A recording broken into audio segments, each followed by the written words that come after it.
Olá a todos os telespectadores e ouvintes. Esse é o podcast do portal SC Todo Dia, com o quadro Política em Dia. E hoje eu recebo o advogado criminal, mestre em Direito pela Universidade de Coimbra, Franco Mônego. Bom dia, Franco. É um prazer recebê-lo aqui. Bom dia, Eric. O prazer é meu. Espero que seja uma conversa proveitosa. Certo? E como o assunto é política, eu acho que não tem como a gente não começar por outro assunto aqui de Criciúma, na nossa região, que não seja a Operação Caronte, né? Sei que você tem um trabalho desenvolvido aí nessa Operação Caronte.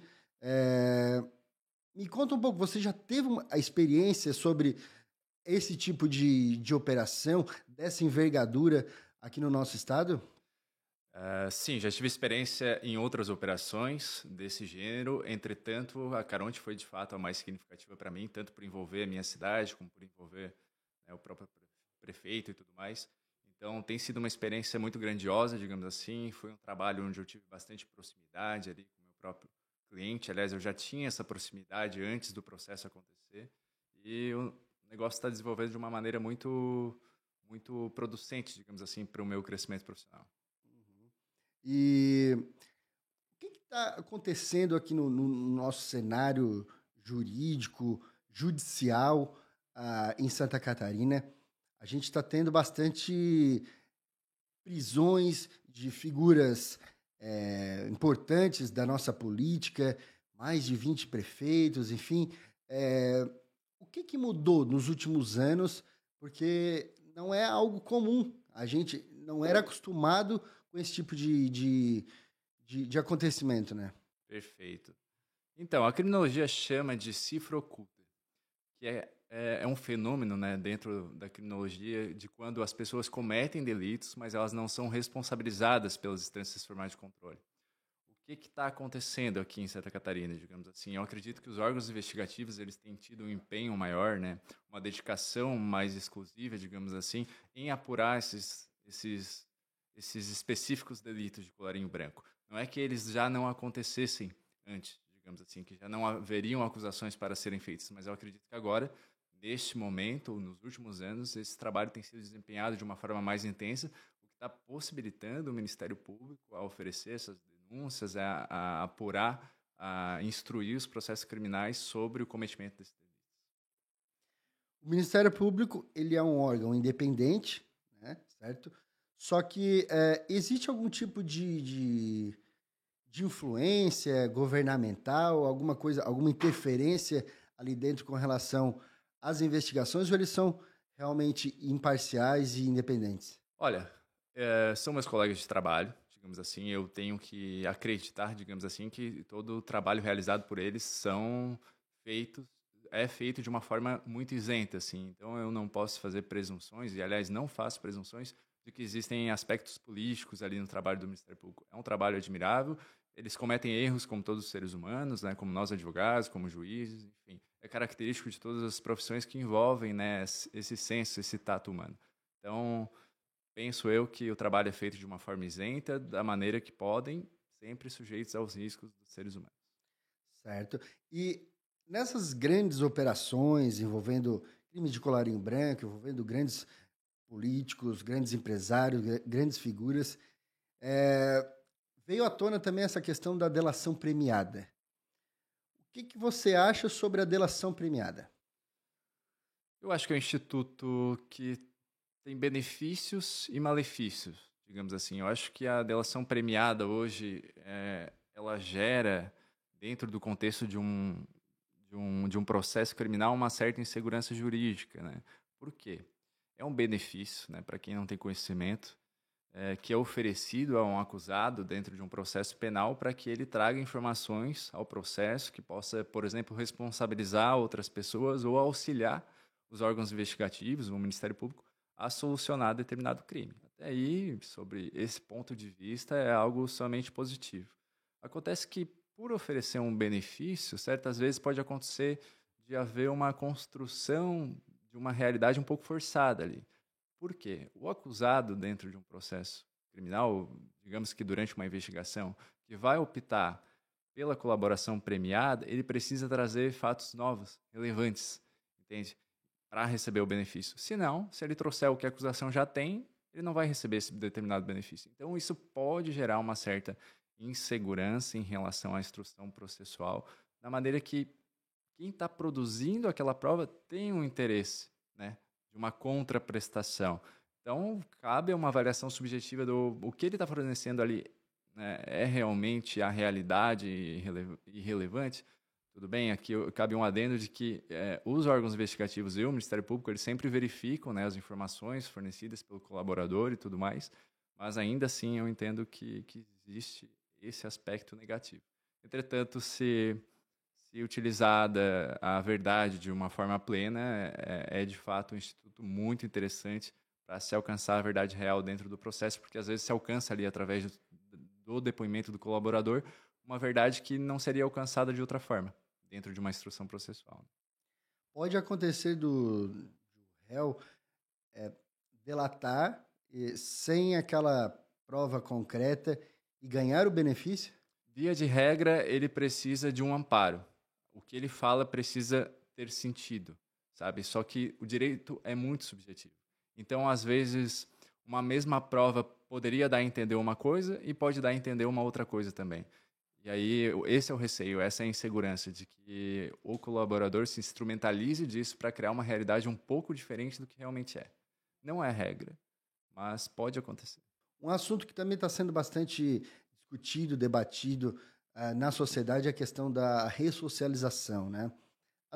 É de interesse da sociedade que os detentos saiam de lá e melhores do que entraram, né? E saiam ressocializados, tenham oportunidade de uma segunda chance. Qual a sua opinião sobre essa questão da ressocialização no sistema carcerário brasileiro? Eu diria que a ressocialização é quase uma utopia dentro do sistema carcerário brasileiro. Nós temos altas taxas de reincidência, reincidência é aquele indivíduo que comete um crime e depois volta a cometer um novo crime. A gente aproxima, ali os estudos aproximam, aliás, em 70% da população carcerária. Então, talvez a dinâmica dos nossos estabelecimentos prisionais não seja a melhor para esse fim que se propõe. Esse pressuposto da ressocialização tem que ser a funcionalidade de uma reprimenda, ou ao menos a funcionalidade principal, não só a punitivista, como era antigamente, mas a ressocialização, de acordo com a política criminal contemporânea, já há várias décadas, tem que ser o carro-chefe, digamos assim. Mas na prática acaba não acontecendo exatamente assim. Por que eu penso que não acontece? O sistema carcerário em si, ele é uma distopia em relação à realidade, digamos assim. Lá dentro, os segregados, eles são disciplinados, digamos assim, através do controle, da ordem, da violência. Digamos assim, eles se acostumam a viver dessa forma lá dentro. E a gente está falando aqui, acostuma a viver porque, de fato, eles cumprem penas, às vezes, de 5, de 10, de 15 anos, né? Quando eles retornam à sociedade, a dinâmica é outra. Então, você tenta ressocializar um indivíduo, só que com padrões totalmente diferentes daquilo que acontece em sociedade. Quando ele sai, ele se encontra despreparado para retomar a vida social, digamos assim, sem aquele controle, sem aquele panóptico, né? Então, existe essa dificuldade. Mais do que isso ainda, a população carcerária é predominantemente marginalizada. Então, o que acontece? Quando esse indivíduo entra no sistema carcerário, ele acaba, às vezes, aprofundando ainda mais na vida do crime, né? Justamente pelo contato com esses outros indivíduos. Então, às vezes, um criminoso que cometeu um delito de menor potencial, digamos assim, acaba se imergindo ainda mais na vida do crime, justamente pelo contato, por aquele ambiente, por aquela vivência ali ao longo de tantos anos da sua vida. E tem a questão também do preconceito, né, com o ex-detento, a dificuldade de ele conseguir um emprego depois que sai. E lá dentro, às vezes ele pode ser cooptado por organizações criminosas que, digamos que, abraçam ele, dão uma função para ele, e coisa que aqui fora, às vezes, a sociedade civil não faz, né? Isso acontece bastante. Essa questão do pós-cárcere é muito importante. Existem teorias criminológicas que se desdobram sobre isso, né? Inclusive, a teoria do etiquetamento social é um problema, de fato, para entrar novamente no mercado de trabalho, para ser visto como uma pessoa reabilitada, digamos assim. E o indivíduo acaba aceitando esse rótulo e pronto, então eu sou um criminoso e é assim que é. Franco, quais são os principais dilemas éticos enfrentados aí por um advogado criminal? Eu penso que o principal dilema ético da advocacia criminal é porque todos nós crescemos, né, com uma estrutura psicológica no sentido de que o crime é algo ruim, etc. Então, ser advogado criminal também é estar envolvido com essas violências dentro do processo e tudo mais. E para que a advocacia criminal seja exercida de uma forma coerente, nós não podemos realizar um julgamento, digamos assim, desses clientes. Nós precisamos ser a voz dele dentro do processo criminal e a mesma voz do culpado é a voz do inocente. E não cabe a gente definir isso. Só que o que eu posso te dizer é que às vezes vem um cliente falar comigo e eu tenho a minha carga de vida. Então, eu sei identificar certas mentiras, etc. Eu acho que sei, ao menos. Então, inicialmente, eu sempre penso, esse cara aqui não está me falando a verdade. Mas, posteriormente, às vezes, a própria instrução probatória me mostra algo diferente. E aí me relembra que, na verdade, eu não posso fazer aquele julgamento lá no começo. Eu tenho que exercer a minha atividade da forma mais isenta possível e como se o meu cliente fosse inocente. Se posteriormente ele se revelar culpado, tudo bem. Mas, se eventualmente ele for inocente, o trabalho tem que ter sido feito exatamente assim, com o empenho necessário, como se eu estivesse defendendo o inocente. Eu já conversei também com um amigo advogado e que ele costuma dizer assim para os clientes: olha, não mente para mim, fala a verdade para mim, que é mais fácil, né, depois para construir toda a defesa, né? Com certeza. Isso é muito importante, né, para o cliente criminal falar a verdade para o próprio advogado, porque toda a estratégia defensiva é pautada nisso. Não adianta querer fazer mágica dentro de um processo penal, né, digamos assim, com algo totalmente fora da realidade. A gente vai, por exemplo, se o cliente já fala a verdade, a gente vai tentar construir dentro do processo a melhor realidade possível para ele, ou seja, que ele seja penalizado, mas que ele seja penalizado exatamente pelo que ele cometeu, sem os excessos, né, que às vezes acontecem numa denúncia. Já aconteceu de você recusar algum cliente por questões éticas, por, por, por dar algum conflito nessa questão? Já recusei alguns clientes por questões de ideologia, que eu não me sentiria muito bem trabalhando naquele caso e achei prudente da minha parte realizar a recusa. Isso acontece. E para quem está começando agora nessa área, né, os jovens advogados criminais, que conselho você daria, algo que você gostaria de ter ouvido no começo da sua carreira, que você possa passar para eles? Conselho para novos profissionais. Bom, eu acredito que o primeiro conselho seja de se aprofundar bastante nos estudos. A advocacia criminal não é uma atuação para amadores, envolve bastante coisa. Eu acredito que a liberdade seja, né, após a vida, o grande valor do ser humano.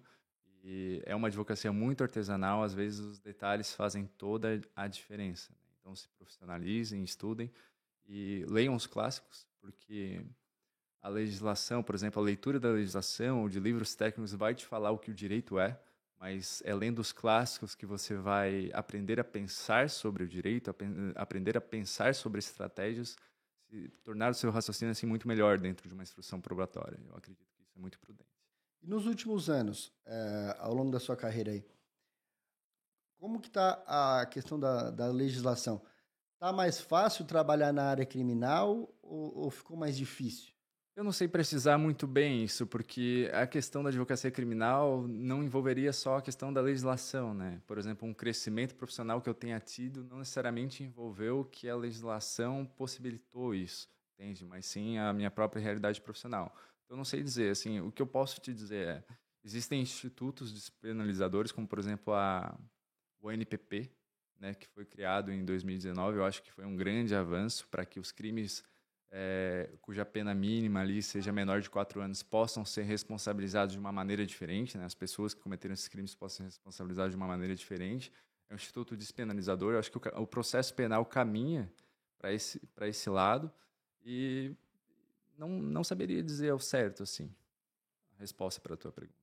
Aqui no Brasil nós não temos a pena capital, a pena de morte, né? Como em alguns estados aí dos Estados Unidos. Mas isso mostra a importância que tem um advogado criminal que pode diferenciar a vida da morte, né, de um cliente. Você já teve contato com algum advogado que tenha tido algum cliente com essa punição? Com pena capital? Isso. Não, não, não. A pena capital aqui no Brasil, ela é imposta somente em caso de guerra, né? Uhum. Então, por exemplo, teria que ser um advogado que atue em direito internacional, algo assim. Nunca tive contato, nem ouvi falar. Mas, de fato, deve ser também um trabalho muito interessante. Como eu falei, aí mais ainda, né? Como símbolo, a necessidade de um trabalho extremamente minucioso, né? Apesar de que o direito criminal, às vezes, a diferença de uma pena, por exemplo, de 20 anos e a absolvição é uma morte em vida, digamos assim. Uma morte psicológica, não é a morte de fato, mas é uma espécie de morte. Me conta um pouco mais sobre a sua trajetória no direito, que te motivou a seguir nessa área criminal. Eu sempre gostei bastante de grandes desafios assim na minha vida. Então, quando eu me formei, aliás, muito antes disso, na verdade, na segunda fase da universidade, quando eu conheci o direito penal, eu já de pronto gostei muito da matéria. Eu acredito que quase todos os alunos de direito sentem isso pelo direito penal, porque realmente é uma matéria divertida, gostosa de estudar, curiosa, né? Eu acho que todo mundo tem uma certa curiosidade por essa questão. Lá eu comecei a gostar. Depois eu atuei também no Gabinete de Execução Penal aqui de Criciúma, junto com o juiz Rubens Salfer, e aí, de fato, eu tive mais contato com processos, com casos reais, etc. Desenvolvi o gosto por isso. Quando eu me formei, eu queria, de fato, ser advogado criminal. Eu pensei, bom, mas eu não conheço nenhum cliente, digamos assim, criminal, nem tenho perspectiva de conhecer. Então, como iniciar isso? Aí eu fui fazer pós-graduações em outras áreas, etc. Mas aquela paixão que estava lá atrás pela advocacia criminal permanecia ainda em mim. E aí eu fui fazer o meu mestrado nessa área, etc. Retornei e comecei a atuar efetivamente dentro do direito penal, assim. E a adrenalina de lidar com essa liberdade é o que me motiva. Assim. Eu sempre gostei bastante de desafios, como eu falei, de adrenalina, e eu consegui encontrar isso dentro de um nicho da minha profissão. Então, só me restou abraçar, digamos assim. Realmente gosto de atuar com a liberdade, com o direito criminal, etc. Você tem outros advogados na família? O meu pai é advogado, sim. Só que ele se tornou advogado depois de mim. Ele é coronel aposentado da Polícia Militar e depois que ele se aposentou, ele ingressou na ordem e começou a advogar também. E quanto tempo leva, em média, assim, uma preparação, né, de uma defesa de um caso? Depende do tipo de caso. Assim, um plenário do júri, por exemplo, eu costumo parar a semana inteira. Uma semana anterior inteira, digamos assim, de preparação para o plenário.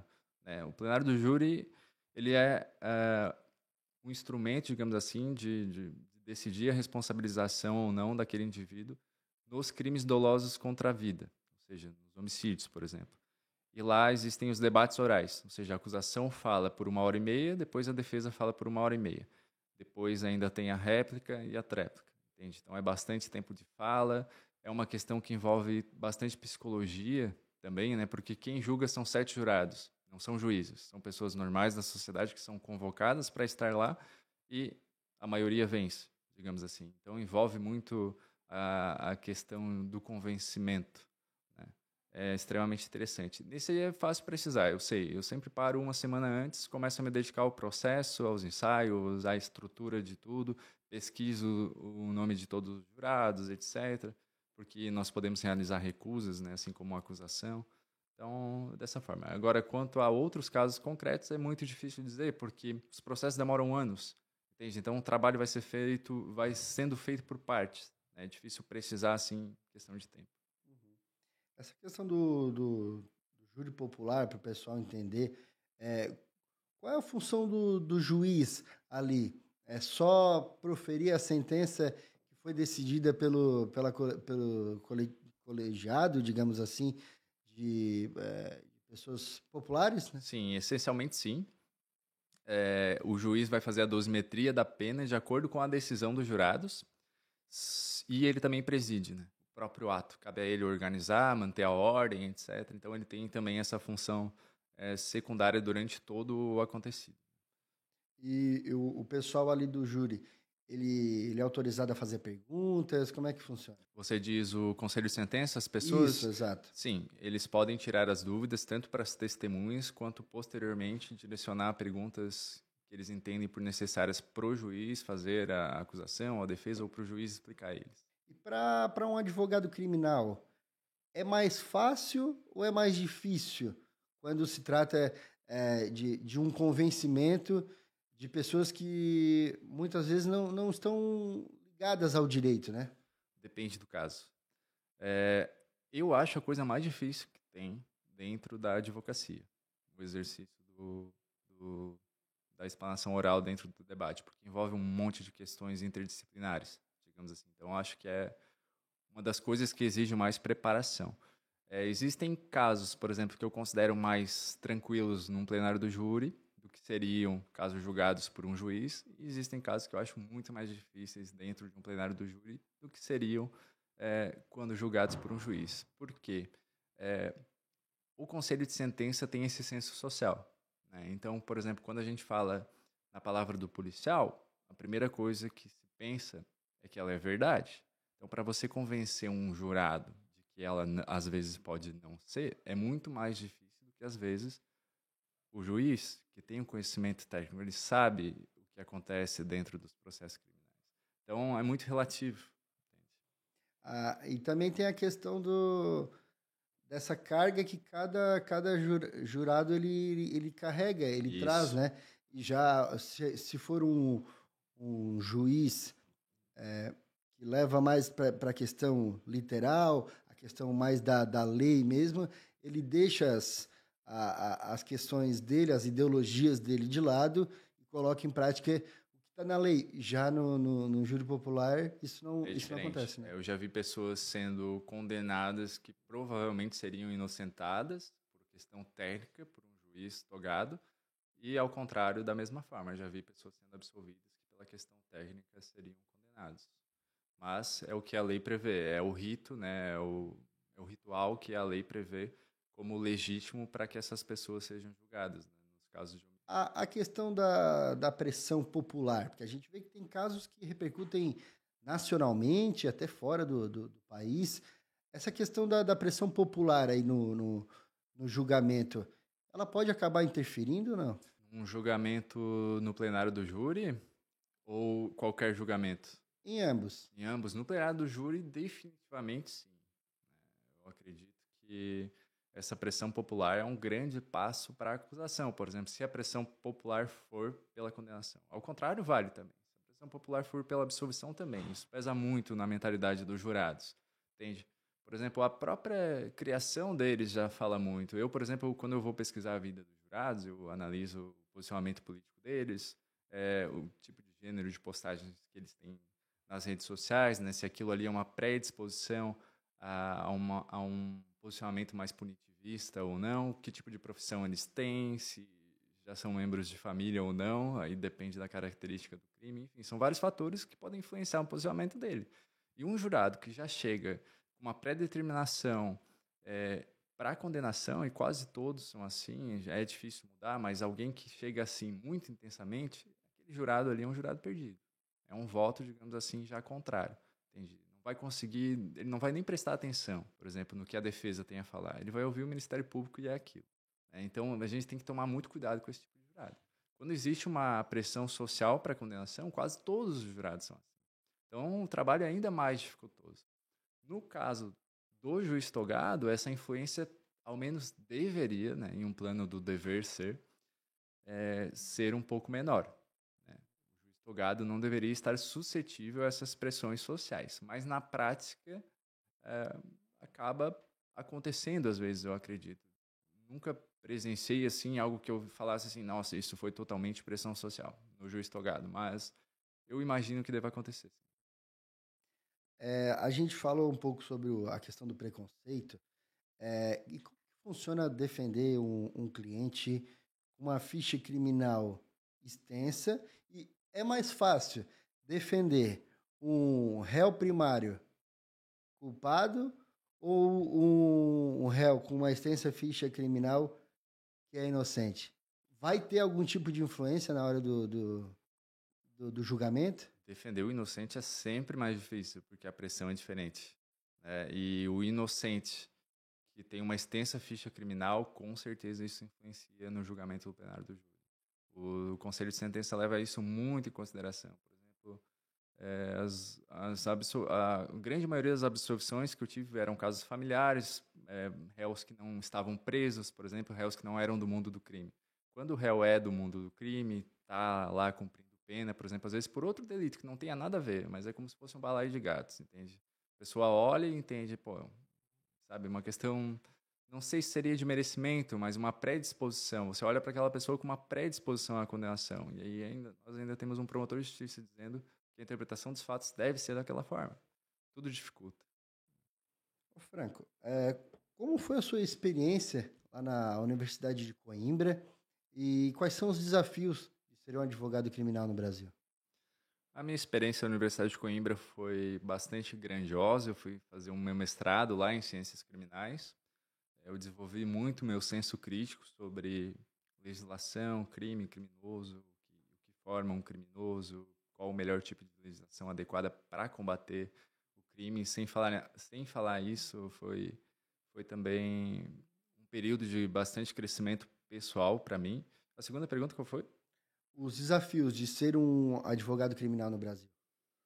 Eu acho que um dos principais desafios é, digamos assim, é a capacidade de abdicar daqueles julgamentos que eu falei anteriormente para realizar um bom trabalho. Eu poderia dizer que um grande desafio, por exemplo, é o julgamento social, mas eu não sei se isso importa tanto para mim hoje. Talvez importasse mais lá no começo, sabe? A capacidade de compreensão do que é o trabalho da advocacia criminal, né? De que nós não estamos ali para defender o crime ou o bandido, sim o direito, né, das pessoas que são acusadas.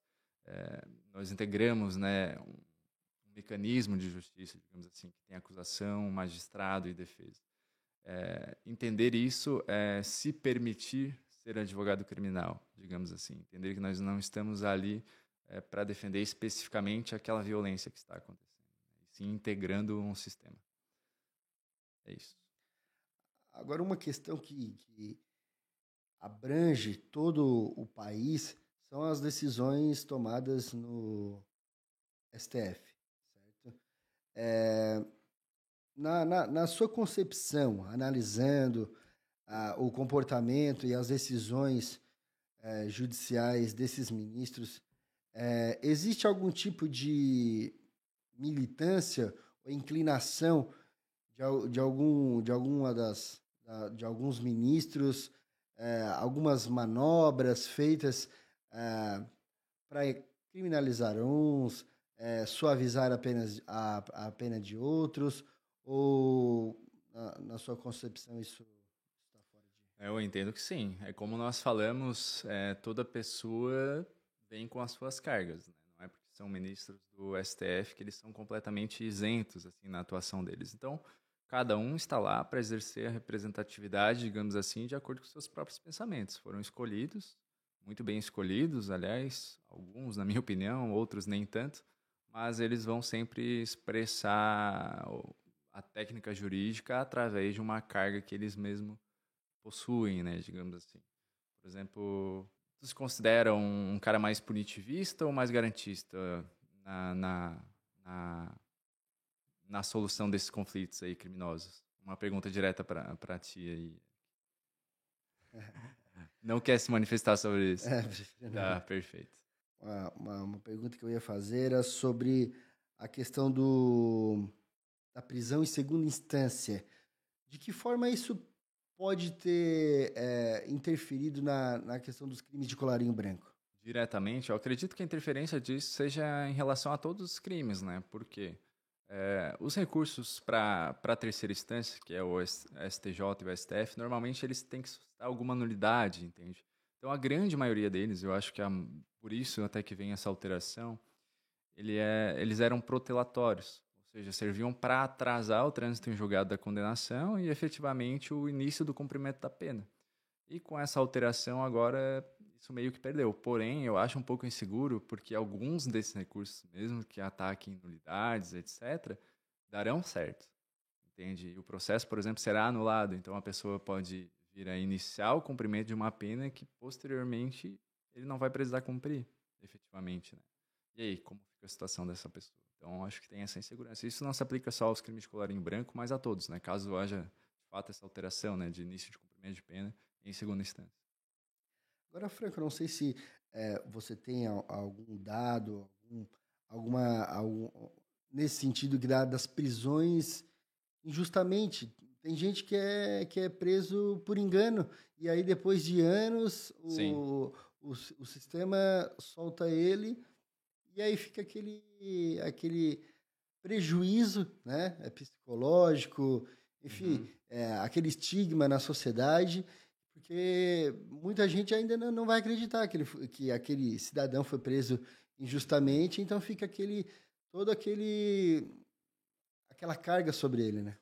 Eu não tenho esse dado aqui em mãos, nem tenho conhecimento, mas eu sei que existe um volume bem grande de pessoas que foram responsabilizadas criminalmente e depois se revelaram como inocentes. E como que isso acontece? Teria que ser uma série de erros? Sim, podemos dizer que sim. Ou, principalmente, o erro investigativo, que é o que forma, o que dá origem ao processo, digamos assim. Às vezes, um erro dentro de uma linha investigativa acaba iniciando um processo já com uma presunção de que o trabalho foi corretamente realizado, mas não foi, e dali é uma subsequência de fatores para a condenação daquela pessoa. E até que isso seja esclarecido, se descubra, às vezes depende de bons advogados, de bons investigadores, vai tempo. Uhum. E às vezes é uma questão de nomes iguais ali no sistema, questão de uma foto diferente, e aí depois que é descoberto aquilo, às vezes ainda demora bastante tempo para aquele detento sair da cadeia, né? Sim, porque demanda um procedimento, né, específico para isso, uma reanálise.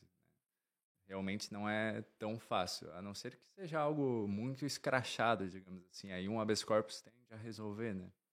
Que é um instrumento que nós advogados nos utilizamos quando tem uma flagrante ilegalidade, por exemplo. E atualmente o sistema judicial ele está sobrecarregado?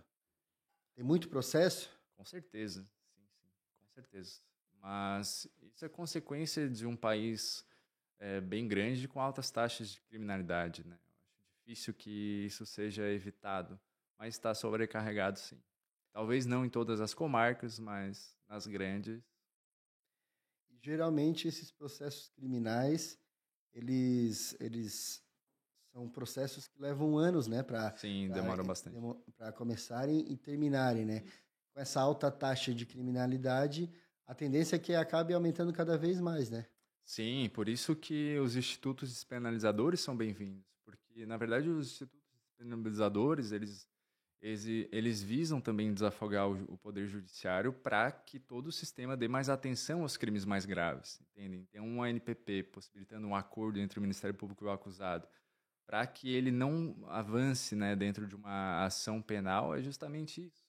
Já impor uma penalidade para ele lá no começo para que não tenha uma audiência de instrução, uma sentença, etc. Então, as políticas muito punitivistas, às vezes, podem ter até um sentido contrário, digamos assim. Tem um experimento nos Estados Unidos que foi feito uma vez para embasar a teoria das janelas quebradas, a Broken Windows Theory, que eles colocaram um veículo idêntico ao outro, um em Palo Alto, que era um bairro rico da Califórnia, e um veículo idêntico em Bronx, que era um bairro marginalizado de Nova York. Não sei se você já ouviu falar dessa teoria. Mas em poucas horas, o veículo que estava em Bronx foi totalmente vandalizado, furtaram as peças, etc. E o veículo de Palo Alto permaneceu lá intacto por mais de uma semana. Só que os pesquisadores, depois, eles quebraram o vidro do veículo de Palo Alto para ver o que acontecia, né? Para ver qual a consequência disso no experimento deles. Consequentemente, em poucas horas, mesmo esse veículo no bairro rico foi totalmente vandalizado e furtaram as peças. A consequência deles, essencialmente, foi pequenos sinais de desorganização só geram mais desorganização. E essa conclusão embasou toda uma política criminal nos Estados Unidos naquela época, que foi a política de tolerância zero. Consequentemente, pequenos delitos começaram a ser penalizados de uma forma mais intensa, como pichação de rua, etc., vadiagem, essas coisas todas eram fortemente policiadas, digamos assim, isso gerou uma população carcerária extrema, digamos assim, inclusive se atribui hoje aos Estados Unidos a maior população carcerária e talvez, né, segundo os teóricos, uma das causas seja esse período, porque não pelas pessoas que foram segregadas lá, mas por trazer essas pessoas que cometeram pequenos delitos para dentro de um sistema e fomentar ainda mais a criminalidade, né, no psicológico delas, digamos assim. Então essa teoria diminuiu a criminalidade dos Estados Unidos durante aquele período, mas existem muitas críticas sobre ela, né, no sentido das consequências disso, né? Inclusive na incapacidade, né, de uma política de tolerância zero, ou seja, extremamente punitivista, de alcançar as zonas de crimes que realmente interessam, como, por exemplo, a corrupção, o traficante intenso de drogas, por exemplo, não tinha efeito sobre essas pessoas. Então, tem que ter essa cautela para não sobrecarregar um sistema que tem que ser pontual. E na maioria das vezes, quem está lá preso, quem está lá no sistema carcerário, é a ponta do iceberg. São os soldados do crime e os cabeças das organizações criminosas, muitas vezes estão soltos, né? Então, existe uma dificuldade do poder público em desarticular, em enfraquecer essas organizações criminosas. Seria a melhor forma de combater seria atacando a questão financeira deles, a obtenção de recursos? Eu acredito que esse é um caminho interessante, porque, assim, cortar os braços, digamos assim, dessas grandes organizações, através desses indivíduos que estão na ponta, acaba que eles são facilmente substituídos, digamos assim, por outros, né? Então, não tem um efeito prático tão grande. O mundo do crime tem muita gente ali com predisposição a isso, né? E são facilmente captados por essas organizações. Mas o impacto financeiro que eles sofrem, com certeza, vai gerar um efeito de desarticulação, assim. Um importante efeito. A desigualdade social, ela também tem bastante ligação com essa cooptação de pessoas para as organizações criminosas, porque eles oferecem, né, às vezes, aquela questão do dinheiro mais fácil, aquela ilusão, e acabam cooptando esses jovens, né? Sim, o crime é um problema socioeconômico também, né? Essa questão social importa muito na hora de se definir ali a escolha do caminho. Não é que seja uma regra, mas tem uma influência, sim. Então tá bom, Franco. Muito obrigado aí pela sua disponibilidade aqui no nosso quadro Política em Dia do portal SC Todo Dia, nosso podcast. Obrigado aí a todos os telespectadores e com certeza a gente vai voltar a conversar sobre esses assuntos criminais. Perfeito, Eric. Eu que agradeço. Muito obrigado.